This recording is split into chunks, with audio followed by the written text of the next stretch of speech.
Sejumlah orang berupaya mendaftarkan merek Citayam Fashion Week sebagai hak kekayaan intelektual pribadi. Hal ini memicu kecaman publik yang menyebut tindakan itu sebagai upaya komersialisasi.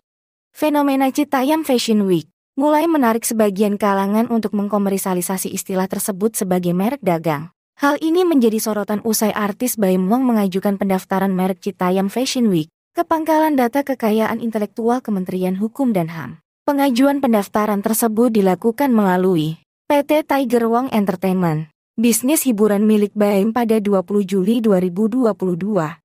Hal ini memicu polemik terkait kekayaan intelektual dapat diklaim oleh seseorang. Sejumlah warganet bahkan membubuhkan istilah created by the poor, stolen by the rich.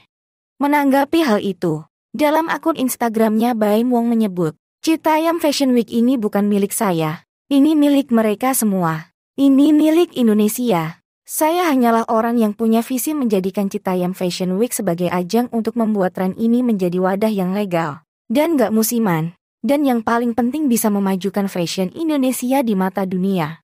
Selain Baim, Citayam Fashion Week juga didaftarkan oleh satu nama lainnya yakni Indigo Aditya Nugroho.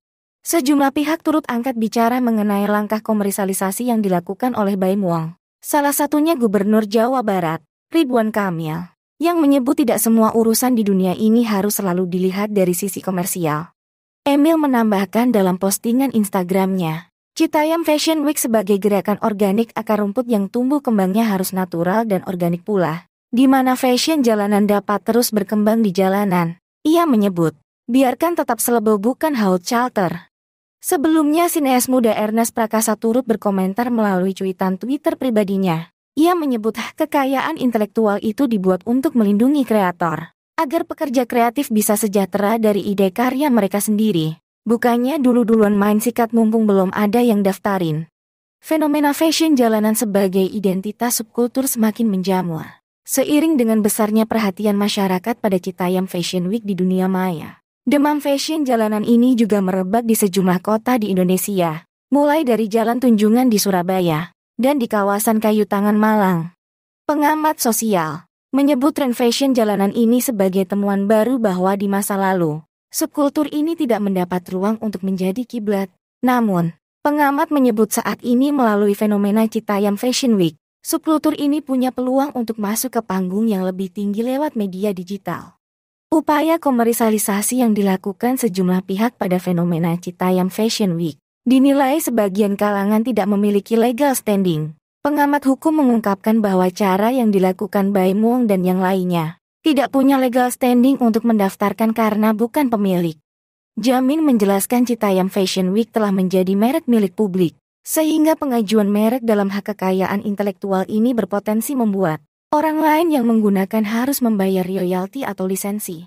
Hingga saat ini pendaftaran hak kekayaan intelektual menganut sistem first to file. Hal ini membuat siapapun pemohon yang mendaftarkan hak kekayaan intelektualnya untuk pertama kali akan dilayani terlebih dahulu. Partner IP dan Entertainment di Kantor Hukum Assegaf Hanzah Partners, Ari Juliano, menyebut pemerintah dapat memutuskan untuk menerima atau menolak permohonan apabila adanya keberatan yang diajukan pihak lain dalam pemeriksaan formalitas, pengumuman permohonan merek, dan pemeriksaan substantif. Sehingga publik atau siapapun yang keberatan dengan permohonan pendaftaran merek Citayam Fashion Week dapat menyampaikan keberatan secara tertulis dengan alasannya kepada DJKI dalam masa pengumuman tersebut.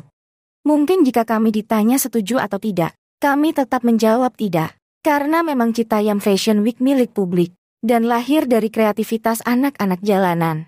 Jika memang para artis kaya ini memiliki niat membantu secara ikhlas, pasti mereka akan memberikan dukungan secara langsung baik secara fasilitas, atau pengetahuan yang lebih untuk masa depan anak-anak ini. Semoga mereka yang hanya ingin mencari keuntungan pribadi dengan memanfaatkan kepopuleran Citayam Fashion Week bisa mendapatkan manfaat dari kreativitas anak jalanan ini tanpa harus mengklaim sebuah karya yang lahir dari hati dan pikiran anak-anak jalanan ini. Lalu bagaimana pendapat kalian? Apakah setuju dengan para artis kaya ini atau tidak? Atau haruskah kita memboikot mereka karena serakah?